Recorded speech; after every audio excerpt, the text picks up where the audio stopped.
दुनिया भर की नजर बांग्लादेश पर टिकी हुई है। हमारे साथ यहाँ पर बांग्लादेश के जो स्थानीय पत्रकार हैं RTV से, वो मौजूद हैं। क्या नाम है आपका? जाहिद रहमान। जाहिद रहमान जी, कैसा मुकाबला है बांग्लादेश में इस बार?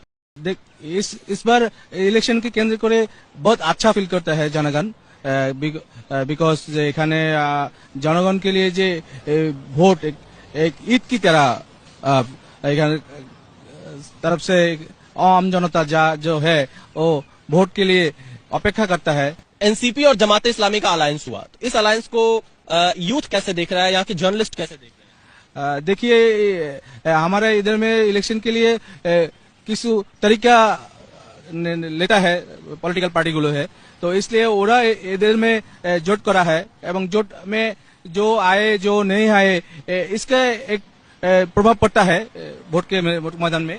भारत को लेकर क्या राय है आप लोगों की? भारत हमारा प्रतिवेशी है एवं नेबर है, खूब अच्छा है।